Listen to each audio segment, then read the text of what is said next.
XJ Talk Show. It's on. Now.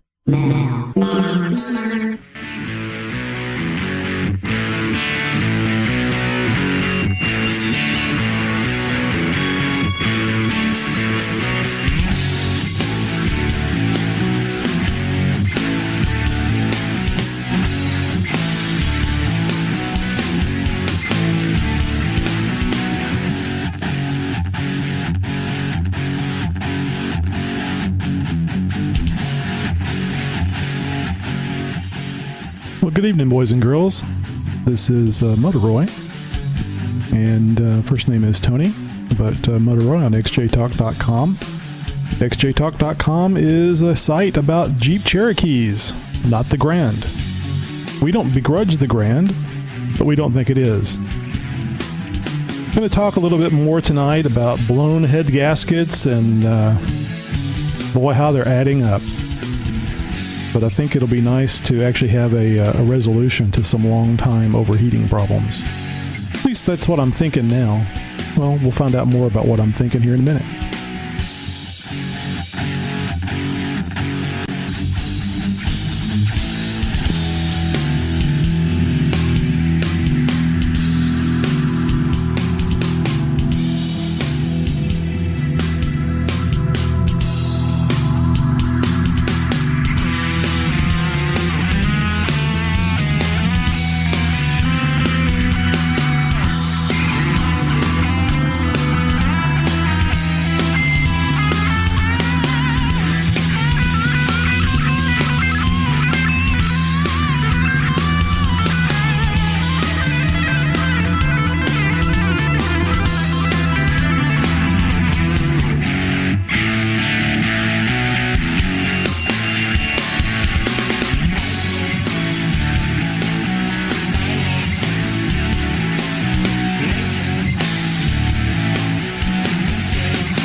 And this is episode 29 of Jeep Cherokee xjtalk.com show. Again, my name is Tony Mudderoy on xjtalk.com. And this little show is, or podcast, is put on to help promote the website xjtalk.com. And I think it's helping. We've got some new members, and some of them say they've joined because of listening to the show. I don't think they joined so they could come in and criticize me, but who knows? I don't care as long as they join. So I'm going to talk a little bit tonight about some of the further problems I'm having with vehicles. They're starting to mount up. You would think that I have a curse of some sort. I see we got a few people here in the chat room. Dalton, is everything sounding okay? Because it looks like the little banners that you people on the podcast can't see, the little banners that run across the live video stream are moving really slow. I don't know if it's just on my end or if it's actually very slow going out. Okay, sounds good. I guess that's all that really matters is that everything sounds fine. It just doesn't normally act up like that. Maybe on top of all the vehicle problems I'm having, I'll have the computer crash here in the middle of the show, which will be a first time. Anyway, negative thoughts. So I'll try not to have those, and maybe that won't happen. So you guys that have been listening probably recall that my wife's Mustang, her 3.8 liter V6, manifested a blown head gasket, cracked head, warped head, or something, because there's a pretty good stream of coolant coming out of the exhaust. So to help combat that issue, I didn't want her to be without a vehicle, and I ran across a pretty good opportunity to get a 1999 Jeep Cherokee, which I did. Thought I got a really good deal on it, and I went to one of the other members' shop up in Cleveland, Texas, last weekend, and boy, he was elbows and ass getting getting the air conditioner fixed on it, and it turned out to be not only a problem with the clutch on the air conditioner, air conditioner compressor, it also turned out to be a bad evaporator. And if you're not familiar, the evaporator is located between the dash and the firewall. So Matt, the XJTalk member and also administrator on xjtalk.com, busted out the screwdrivers and wrenches and sockets, and he pulled the dash out of a donor vehicle that he had, and we got the evaporator out of that vehicle, and then he busted out the dash out of the 99, and at least he didn't have to provide O-rings and R134A and all the other goodies. At least I had that stuff. So within it was a full day deal. I guess I got there around 9:30 or so, and it was 5:30 or 6 before we were done. And when I say we, I mean, there was 4 guys there, but there was only one working. That was Matt. And I was pretty happy. Drove back home with AC on, and it was running really well. Got home just in time for my wife to be able to use her vehicle to drive out to a function. And on her way back, she called me because the one of the gauges had gone to 0. Well, in this case 9 volts, but 9 is as low as it can go on the voltmeter. And she had gotten the warning light and tone. And I figured, okay, well, the Jeep was sitting up a little while before we got it, so it would be understandable if the alternator had gone out. And not lucky, but just a little bit of time. It's about $110, I guess. A little bit of my time to change that out. I wasn't happy, but not a major deal. So she goes a little further, and then she says that the engine's having a hard time running. And I'm figuring that the battery got low. I was a little surprised that it happened that quick. I figured the battery had gotten a little low, and she was trying to pull over, and I asked her where she was, and she wasn't 3-4 miles from the house. So I grabbed the jumper cables and some tools in case they had thrown the belt, even though they said the belt was not thrown, and picked up an extra belt that I had, which was nice, because that's one of the reasons why I wanted to get another Cherokee, because I have a lot of parts, and I know how to work on my 98, so the 99 should be virtually identical. So got over there, and I was able to start the vehicle. And just to I'll try to make a long story shorter, which it was a long story. I mean, this was about 11 o'clock at night, and I think we wound up getting home by about 2:30. We actually came home several times to get things. It seemed like it was hot, and I didn't understand why it was hot, why the engine was hot. And, there was no coolant anywhere, nothing was wet, nothing. Anyway, long story short, the lower radiator hose had burst. There was a nice big tear in it, and I found that out whenever I started pouring some water in the radiator, and it was coming out as fast as I was putting it in. And by that time, I had already run it a while, not knowing that it didn't have any coolant in it. Well, I think I got a blown head gasket. It's either a blown head gasket or a warped head, or a blown head gasket due to a warped head. And the interesting thing is that the 98 has had a heat creep problem on the highway for quite a long time.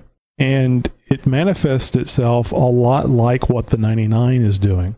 So I think that there is a possibility, and I've thought about this for a while, but I just didn't think that it was a reality, because it is not, it's not a very severe problem, but I think that there's a real likelihood that the 98 also has a slight exhaust leak somewhere on the head. And I don't think it's as bad as what it is on the 99. But I'm seeing the same symptoms on both of them now. And what makes that even more fun is, as I previously mentioned just a few minutes ago, the Mustang definitely has a cracked or blown head gasket. So I got to find a machine shop. I've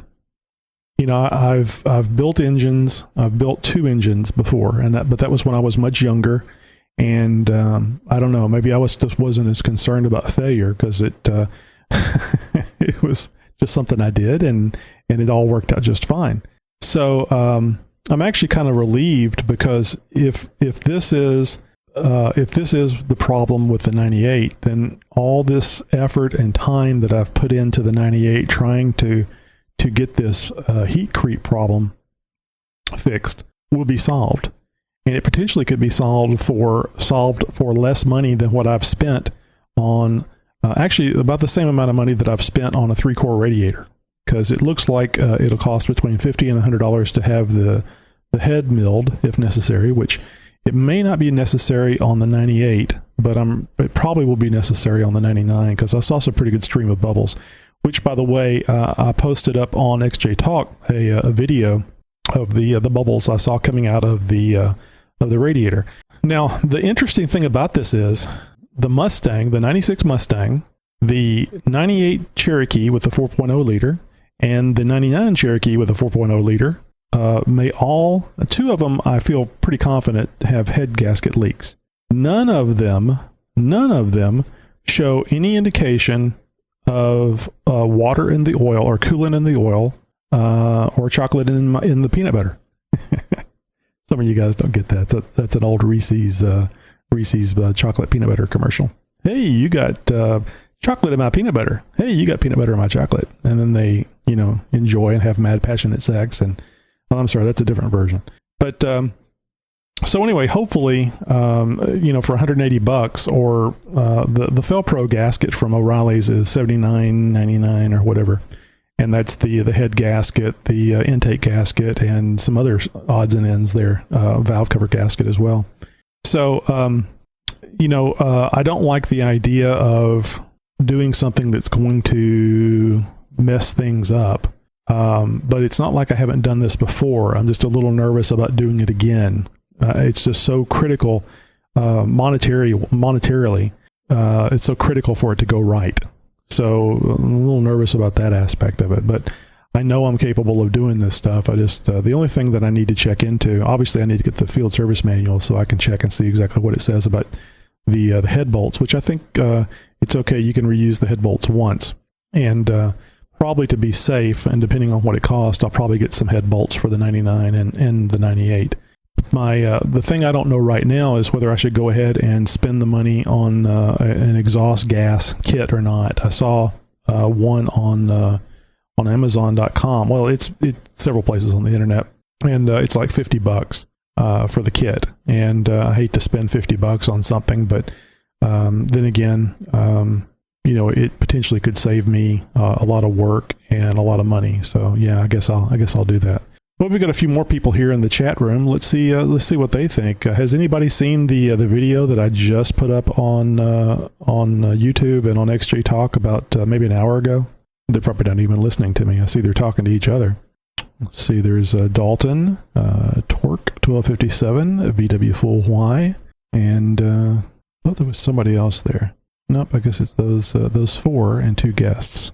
So, by the way, if you do have found XJ Talk because of the podcast, great. If you have found us through Facebook, great. If you found us through XJ Talk, if you found us through Twitter, great. But that means that we're on Twitter, Facebook, YouTube. I think it's just YouTube/XJ Talk. Let's see. Of course, all those you can get to all those places just by going to xjtalk.com, and right below the XJ Talk logo in the upper left-hand corner is a series of icons, and it's icons for Facebook, Twitter, YouTube, Ustream, Skype, and a little podcast icon. So you can click on any of those and go to one of those other avenues for XJ Talk information. The Facebook account gets updated automatically with the 3 most recent posts on XJ Talk. So if you're a Facebooker and you would like to kind of keep up with what's going on XJ Talk during the day or the evening, even early in the morning, because we have members on in Australia and New Zealand, and some late night members as well that are here in the States. But you can keep up with us on Facebook and Twitter. Of course, the shows are available on Ustream, and they're also available on YouTube and on our site, where you can just click on podcast up on the nav bar of xjtalk.com and listen to one of our 28 past shows. After tonight, it'll be 29 past shows. So, that's a fair number of shows. Each one of those shows are an hour or a little more. So, would really like to have some feedback. What do you like hearing? What don't you like hearing? We're exploring getting a co-host, and hopefully having two people ramble will sound a little bit better than just one. And if you would like to be on the show, feel free to contact me through the site or email. You can send me email at mudderoy@xjtalk.com and tell me what you got to talk about. If it's not much, we can do a short interview. If it's some sort of cause or some sort of event that you'd like to plug, I'd be happy to do that too. So anyway, one other thing I want to mention. I've been listening to a podcast that they have been selling or been pushing a click-through for Amazon.com. So basically what they've done is they've set up a thing on their site. So whenever you click on their Amazon.com banner, it takes you to Amazon.com, and then any purchase that you make, that podcast gets a few pennies, gets a few percentages of the purchase. It doesn't cost you anything different. You still get the same product that you were going to get, but it helps support the site. So we looked that up, and we put it up on our site. So if you go to the homepage of xjtalk.com, you will see a little border there that says Amazon affiliate, which we are now an affiliate. So if you want to make a purchase at Amazon.com, you click on that, it'll take you to Amazon.com, and then they'll know that you are purchasing that through us. And again, the price to you is the same, but we get a percentage, kind of like a sales fee, because we're like selling it for them. And it's a pretty good fee, pretty good percentage. So if you would, especially if you're planning on buying a car or a mobile home or perhaps a luxury island, if you go to Amazon.com and buy it, we'll get probably enough money where I can just retire and quit doing these shows. No, seriously, we'd appreciate it if you go over there and make your purchases. I've yet to see, we've only been doing this for a few days, so I've yet to see a purchase go through. That we've had several clicks, but nobody's purchased anything with Amazon yet. So I'm curious to see exactly how the whole process will work. So even if you're just planning on buying a CD, or I just purchased a B&M transmission gauge in an effort to diagnose the heat creep problem with my 98, and that's a great place to get these things. So they have all kinds of things there that you can purchase through Amazon.com.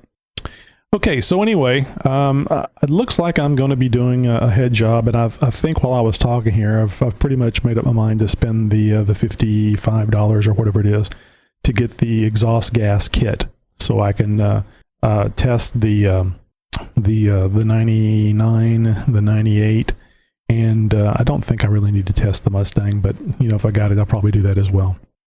So woe is me, but the nice thing is, at least on the 99, it's not lifted. There's plenty of room in the engine bay to get to that head, and it'll be a learning experience. And like most things, once I've done it once, I feel a lot more confident about how things go and how much time it's going to take, and so on and so forth. And then it'll be like nothing. I'll be very, very sad once I see how simple it really was, and how much of a success it was that I didn't go ahead and do that to the 98 years ago. Because I've been having this heat creep problem ever since I lifted and put bigger wheels and tires on the 98. So it could be that there's a very small head gasket leak on the 4.0 on my 98, and then with the addition of the tires and wheels and difference in airflow, that it's just a little too much for it to be able to compensate for that leak. That small leak is in there, but it has to be a small one. If you look at the video that I put up on xjtalk.com, you will probably see what I fear is too many bubbles coming out of the radiator. Now, I will say that that I took that video after I had poured some coolant in the radiator. I was curious to see how low it was. And so I poured some in there, but I did give it a while to stop bubbling. You know, the radiator fill neck kind of has like a 90-degree angle, and it's possible for some air to get trapped in there, and it may take a little bit for it to come out. But I don't think it should have. I don't think that I should think it should be going that long. I was just laughing because 4.3 LXJ has responded to my video post, and he says, "Balloon head gasket, Tony. Don't waste the money for a sniffer." So, you know, I guess I was kind of hoping that somebody would say, "No, it's not that. It's the Henway." And I'd say, "What's a Henway?" And they'd say 3 or 4 pounds. We'd all laugh, and then I'd go drive the Jeep and not worry about a blown head gasket. So, looks like I'll be doing the head gasket on the new to us 99. I will say that before we had the blown lower radiator hose, boy, the thing, the radiator, or I'm sure, sorry, the coolant temperature ran almost the line prior, the little hash mark prior to the 210. It would gradually heat up to the 210, but once it got there, it would stay. And it is 70 miles from Matt's shop up in Cleveland to here where I live in Katy. And I drove that entire way, 80, 85 miles an hour, air conditioner blaring, and it never got above the 210. So that was very nice. And I was hoping that I would learn about how the 99 worked would help me diagnose the 98. But I wasn't hoping that I would learn that I would be able to do that diagnosis by having 2 blown head gaskets, which, like I said, I fear that I have that now, actually 3 if you include the Mustang. But at least I'm very lucky because I have tools, I have friends that know how to do this stuff. I'm smart enough to be able to read, and I'm mechanically inclined, so I don't have to spend the same $950 that I spent whenever I had the problem with the water pump that went out on the 98 just about 2 years after we bought it. Had a problem with it getting hot on the highway, pulled over and let it cool off, nursed it home, but apparently that was too much. I took it to the shop. I was working, making a good living at that time, and I really didn't want to fix it myself. So I took it to the shop. They said, "Oh yeah, here's your problem. It's the water pump." They showed me the water pump, and there was it looked like somebody had been eating on the fins of the pump. The little blades inside the propeller that's inside that water pump, that factory water pump. It was plastic, and it had all eaten away. So it was kind of hard for it to pump the coolant. And they said, yeah, and we think you may have warped the head. And the only way to find that out is to take the head off, send it to a shop, and they'll check it, and they'll mill it if necessary. So I said, "How much is that?" And put both hands on to cover my opening in the rear, and it still hurt. So anyway, it was a total of $950. And the plastic tank on the radiator, one of the plastic tanks on the radiator, failed about 2 months after that. So I had that replaced with a 2-core all-metal radiator, which was another $225, I believe. And that was when it was about 3 years old, 2 to 3 years old. So, and I guess after that, I probably replaced the water pump a total of about 5 times. And this 5th time was with the flow cooler, high volume. Is it high volume, high flow water pump? And I guess that's been on there a couple of years. And of course, the high flow water pump, the high flow thermostat, the high flow thermostat housing, the heavy duty Grand Cherokee fan clutch, the CFS 3-core all metal radiator. All those things were put on there to try to solve the heat creep problem that I have on the highway. Actually, initially what they were there for was to try to get the engine from overheating, because once it gets to that first hash mark past 210, it can, within an instant, rocket. I mean, literally, you can watch it go from that first hash mark past 210 all the way over to the hash mark that is at the edge of the red. And I've been fighting over the past probably 3 years now, trying to get the 98 coolant temperature to stay at that magical 210. Actually, just a hair below the 210.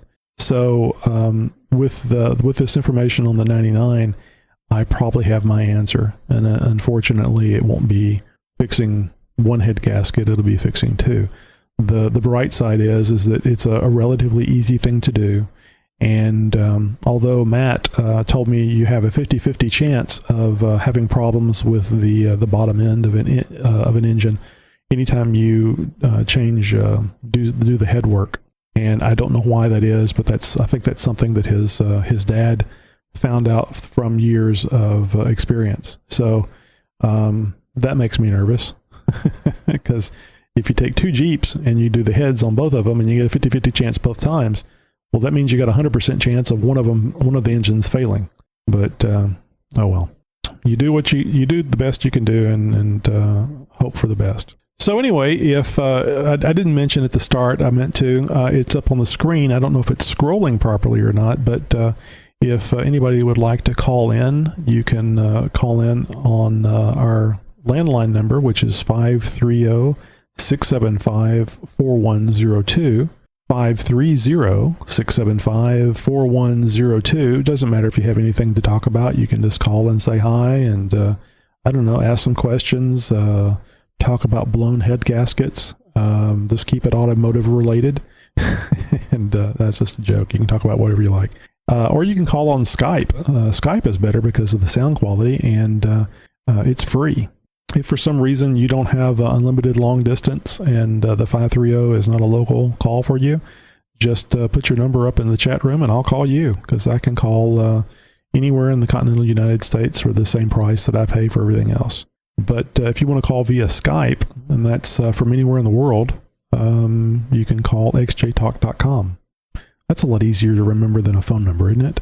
xjtalk.com. So I don't even think you have to put me on your contacts. I think you can just type that in and give me a call. So if you'd like to call, you'd like to be on the show, we'll get you on the show. If you'd like to make a comment or feedback that would be played on the show at a later time, you can call that same number when we're not using it for the show, and you'll get a voicemail that you can leave your comment, message, or whatever. And I'll just say the number again real quick, 530-675-4102. So, what's up in the chat room? What do you guys think? I mean, 4.3 LXJ says blown head gasket. I think I'm going to go ahead and get the sniffer, the chemical sniffer. It's not one of those fancy ones that you can. I don't know. I'm assuming there's an electronic one that you can use, but I figure that one's pretty expensive. And the kit that I saw, which is just like a glass tube that you suck up the coolant in, and there's some chemical in there, and it changes colors if there's exhaust gases in there. Then I think, see you later, Dalton. Dalton's leaving. Then that one's good for like 16 tests. So I figure that, once it gets out that I have one of those testers, people will come over here and want me to test their coolant for exhaust gases, and I'll charge them like $25 a test, and then pretty soon the kit will pay for itself. So that'll work out well. Yeah, that's right. Dalton. We were going to get Dalton on to talk about his roof. I want to call it a roof rack. What is it? A cargo rack that he built out of electrical conduit. It turned out really, really nice, and a $300 or $400 roof rack, cargo rack, he built for $100. So that worked out really well. And we just haven't, one of these days. You need to remind me before the show, and we'll get you on first thing, and then we can get you on to talk about it, and then you can go crawl in bed. So let's see, it's about, I guess it's like 9:30 over there for you, isn't it, Dalton? So that's still a little early for me, but sometimes I take let's try to do it next week. Sometimes I try to take a nap in the evening, and then I'm up really late talking to Wayne in New Zealand, which I wish we could get Wayne on here. I was going to talk to Wayne about how things were going in Christchurch, because it had been a while since the last big quake, And it was my feeling that things were kind of settling down up there, I was really happy to hear. They've really gone through a lot in Christchurch with the quakes and the aftershocks, and of course that whole Christchurch story was eclipsed by the massive earthquake in Japan, and then followed up by that really bad tsunami, which Christchurch didn't have to deal with, but the tsunami. But they really lost a bunch of buildings and a lot of life, and there's a lot of people in Christchurch that don't have a place to live. Wayne was lucky enough to have his house standing, although it was worse for the wear. Well, that was the plan, was to get on Skype and touch base with him and see how he was doing, so the people in the audience of the podcast could get an update, because we had an interview with him just about a week after their big earthquake there. So just kind of touch base and see how things were going. And lo and behold, they had another, 6.3 a few days ago, and he now can see light coming in through his wall, and there's no window there. At least no window that was designed to be there. And if I was looking at a picture that it was actually a still from a video that he had posted, if that was his house that was in that video, it looks like the wall to his house is leaning out towards the top. So there's a big gap up close to the top of the wall that narrows as it gets further down. I just wish it would stop shaking over there. I know they do. He has his wife, his son. I think his son's like 16, and what can you do? All you can do is keep going and hope that when the ground shakes, it's not going to shake for very long or very hard. And of course now, from a post he put up, they're calling for a 30% chance of a something bigger than a 6.0 over the next year. So they have to wait a year, and then if it doesn't happen over the next year, I think it drops to like 23% chance. So I think these are credible seismologists that are coming up with these predictions, and not the moon guy that was claiming that he could pick when the earthquake was going to be because of the rotation and distance from the moon to the earth. So that's a bit disturbing. How do you put your life back together? How do you put your home back together when you don't know when the ground is going to stop shaking? And it's like it's a daily thing. They get some sort of tremor multiple times a day. It was really bad a month or so ago, and then my understanding was that it was trailing off. So I was kind of hoping it was going to go back to that same stable nature that Wayne in his 40 some odd years of living there had come to expect, because this isn't a normal thing for New Zealand, at least not over the last 40 years or so. So really feel for them and all the stuff that they have to go through. It's bad enough just day to day living. What are you going to do for paying for gas? What are you going to do because of taxes? What happens about your job and the global economy and so on and so forth? And then this whole thing is eclipsed by disaster. And you have some stability in your life. There's things that you don't have any control over, but one of them shouldn't be having to worry about if the ground is going to shake you to death. There was a lot of people killed the big quake they had a few months back. They got really lucky on the first big quake because nobody died. Of course, I think it was like 5 o'clock in the morning their time when it happened. But when the next big one came, I think it was around noon, and there was people in office buildings. And luckily, Wayne's wife was one of those people working in an office building, but luckily she was not injured. And I don't remember the episode.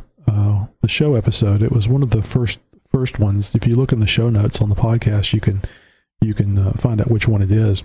But Wayne had to actually make use of his Jeep Cherokee, although it's green and right-hand drive. It still is a Jeep Cherokee, and he made use of that during that disaster. He actually went over and got his mother-in-law, and he said in his own words he wouldn't have made it if he hadn't had his Jeep set up the way it was. And he had a winch on the front that he did not have to use, but I'm sure he felt much better about having that winch. And I think he says that in the interview. And I encourage you to go back and listen to that. It was a very interesting interview. first-hand account of what it was like to live in Christchurch during that earthquake and to drive a Jeep around through the aftermath. So no calls. I guess everybody's too timid. I do encourage you, though. It would really, really help me out if you guys would at least call in to the voicemail number and leave some messages. Even if you just want to say how much you like XJ Talk, little promo, that's fine. Anything that I could use to play on the show. Questions, comments, upcoming events, please feel free to use it. It's 530-675-4102. 530-675-4102. And we've been getting quite a few members, which is always good to see. And there's even more people using chat box now, which is fun. I'm seeing more posts, which I was getting a little concerned about because we saw a little slump around around May that's been picking up here in June, which actually, with all the travel and stuff that people do during the summertime, I thought it might trail off even more. But with gas prices being what they are and the economy being what it is, maybe people aren't traveling as much. Maybe people are sitting at home and having their fun on the internet. And I sure hope that part of that fun is XJ Talk. And I think it is. We got some really good people on there. And one of the things I don't mention, probably should mention more of, is the thing that I think is the biggest difference between XJ Talk Jeep website and the other Jeep websites that are out there is that we pretty much just have one rule, and that rule is you need to be nice to the other members.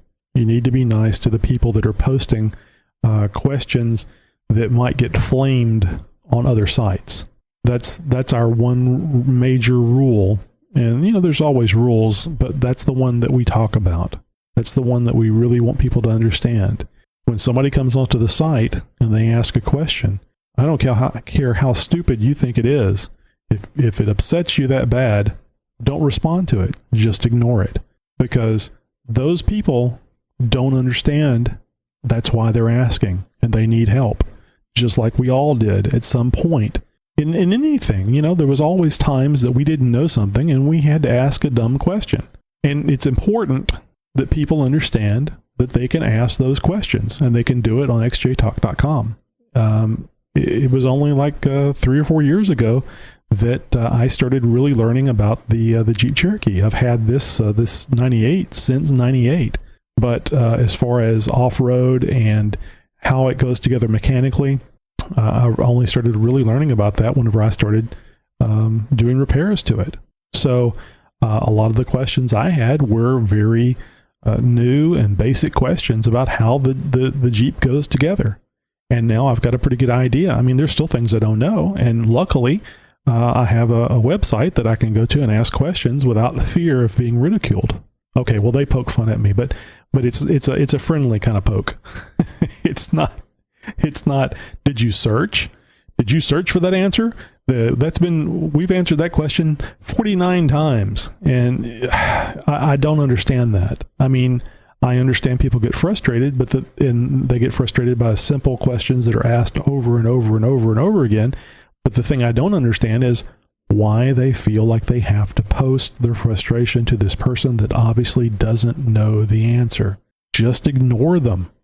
Go to another post that is worthy of your time and effort. So that's the thing I could never understand about these other Jeep websites. And it may be that they're just really, really big and they don't have enough moderators. They don't have the will to tell people, don't do that. We don't want to upset people. We don't want to upset the members. We want to help the members. And that's what we've been trying to do on xjtalk.com. And I hear over and over and over again that people notice this. It's not something we talk a lot about. I've probably talked more about it now than what I have in the 2 years of the site. So it just really makes me feel good that everybody's gotten on board with this. In fact, I think we've only banned one person in the 2 years that we've been in operation. almost 2.5 years. And I think we have over 2,000 registered members, and about 300 to 400 of those are active on a month-to-month basis. So we're doing better than 10% active for the membership, and we're trying to get more stuff on there. We love hearing feedback from you guys, and what is it that you'd like to see? What is the stuff that you would not like to see? And we try to be accommodating, because unlike some of the other sites that, at least in my opinion, seem to be there for the admin and moderators for their enjoyment and entertainment, we don't have a site without you. We need your questions. We need the pictures of things that you're working on. I mean, Dalton was a great example. He wanted a cargo rack for his Jeep Cherokee. It's 2 weeks in a row I've had a hard time remembering that. I'm going to have to write down what those things are called. He wanted a cargo rack for his Jeep Cherokee. He didn't want to spend $300 or $400 or even $500 for one. So he was actually thinking of making one out of wood. He had seen somebody had built one out of wood, and I think he works with wood for a living. So obviously that would be something that would be a natural thing for him to do.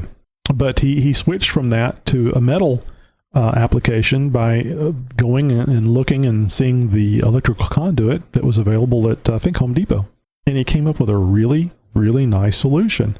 Unless you looked at it really, really close, you wouldn't know that that's what it is. You would think, hey, that's just one of those commercial racks that you buy off of Quadratech or one of the other XJTalk vendors, and that's just how it is. And okay, you spent $300 or $400 for that. No.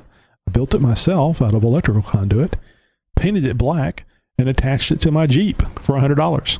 That's the kind of stuff we like. And actually, that's a write-up on XJTalk. It's on the very front page of XJTalk. You scroll on down to the articles, and I think that is the latest article that we have. Check that real quick. It is... Yep. Oh, there we go. I could have just looked here and see that is a roof rack.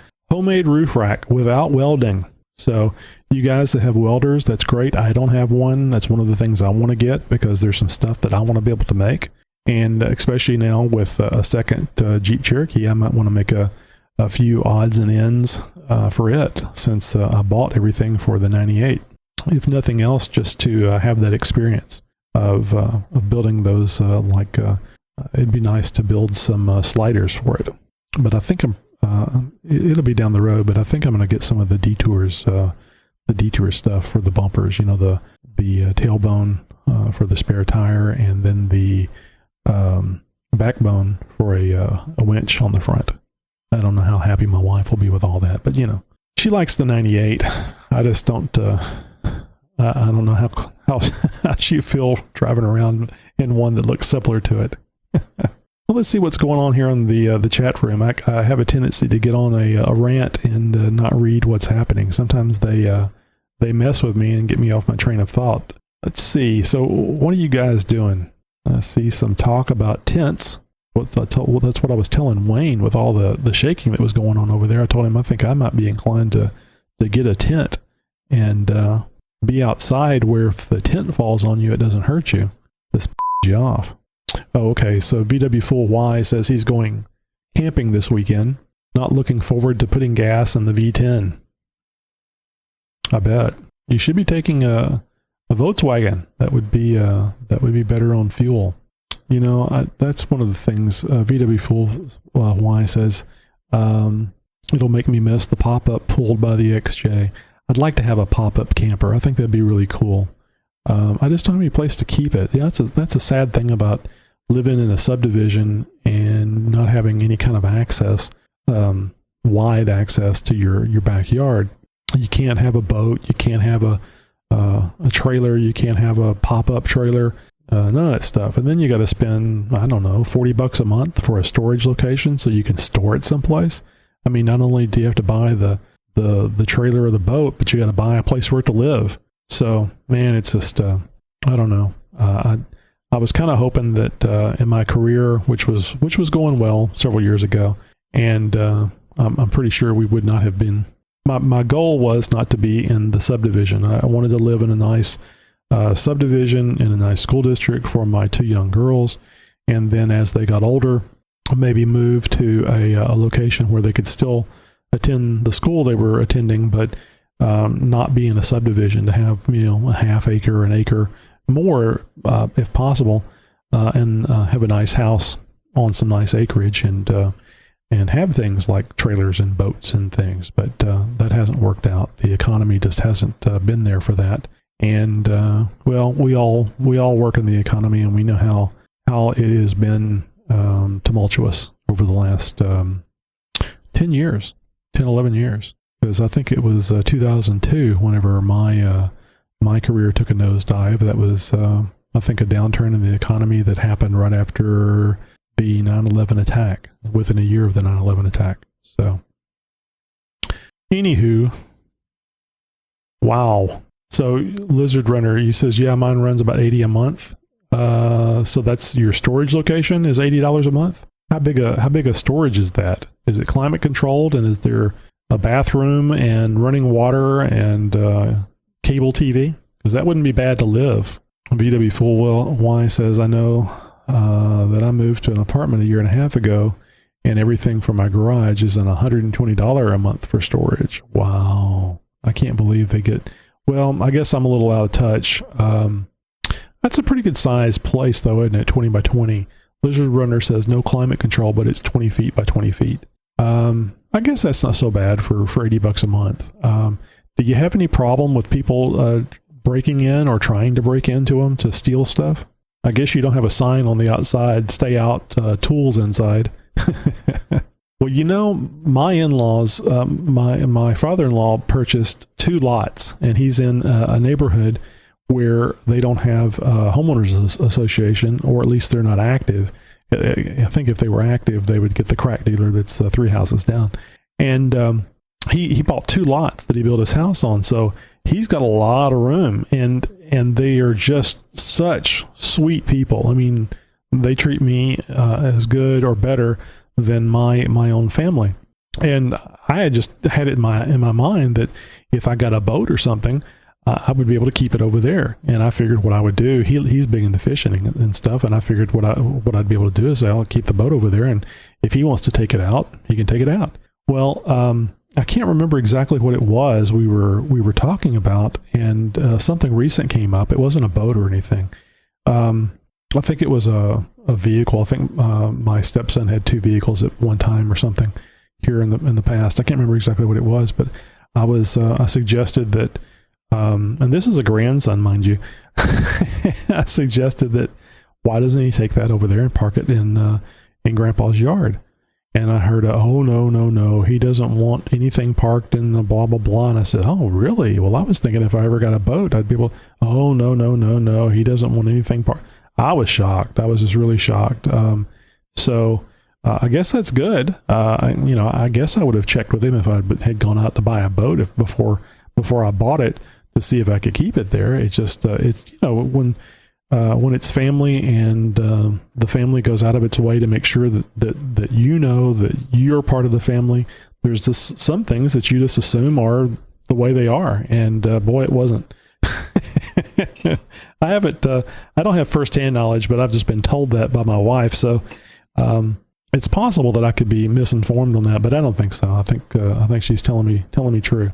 And I'm sure that if I asked nice and stuff, it would be, yeah, sure. But, you don't want to put somebody out just simply because they don't want to tell you no. Some people don't have the good sense of not asking. They ask anyway. And I try not to be one of those people. I'm not always successful, but I try not to be one of those people.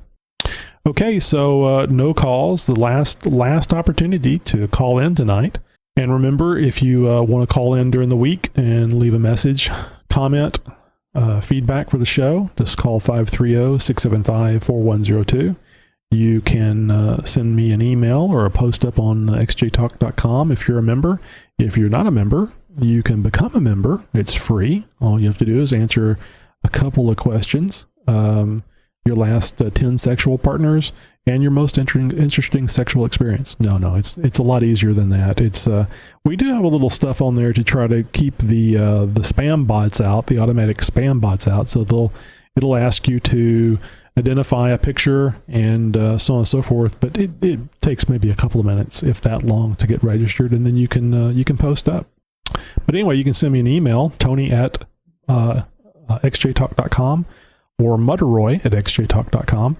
And same thing, if you have something you'd like read on the air or discussed, send me an email. I know some people don't like having their voice recorded and hearing it, but it's a lot more fun, I think, for me and the audience if you call in and leave your message on the feedback line. So anyway, that's my life of blown, bent, or damaged in some way heads.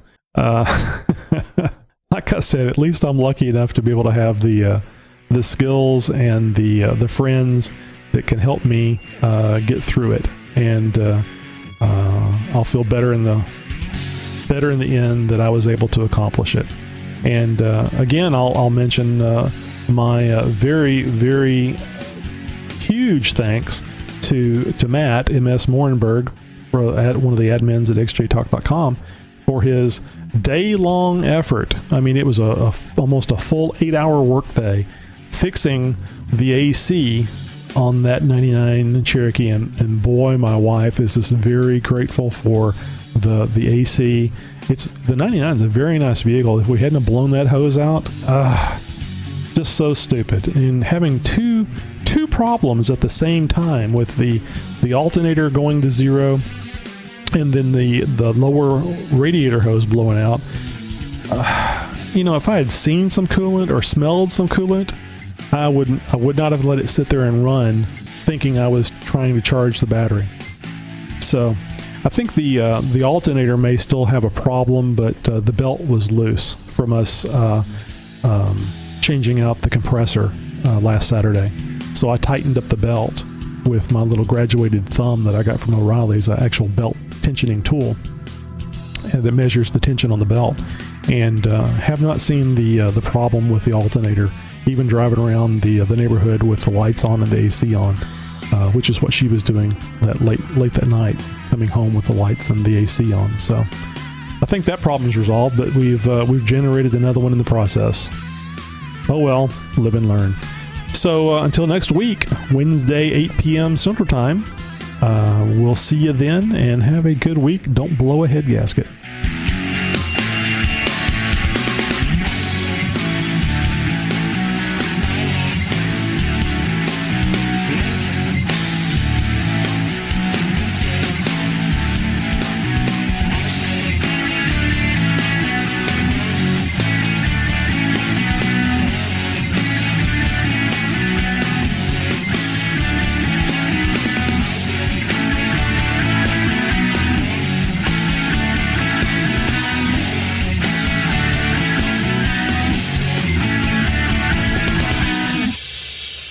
This is Brian XJ, just calling in to tell you that we really like the website, full of a lot of tech and a lot of good people. I always get a response back quickly. Thanks, have a good day. Oh, yeah, that's what I'm talking about. You just verbally skull that episode in the best possible way. I felt every radiator burp and every my life moment through your words. That part where Matt's ripping the dash out like a coked up surgeon, that's not mechanics, that's performance art. Man's out here doing open heart surgery on a plastic cockpit with nothing but rage and socket extensions. Absolute war hero. And Tony's spiral is poetry. My wife's car is coolant, so obviously I'm buying another XJ. The man is one blown head gasket away from starting a cult. I swear to God, if he ever gets an exhaust gas tester, he'll be out there on the street corner like a crackhead mechanic. $25 and I'll tell you if your rings are bro. Trust me. The way he bounces from my entire fleet is committing ritual suicide straight into B2W, my friend's house got split in half by an earthquake with zero chill. That's the content I live for. No fake ass transitions, just pure unmedicated brain. This review is so good it deserves to be carved into the side of a rusty XJ with a plasma cutter. You're out here doing the Lord's work, reviewing these mechanical mental breakdowns. Keep cooking, you beautiful. Now tell me, which part had you laughing the hardest? The radiator volcano or when he went full philosopher about the earthquakes?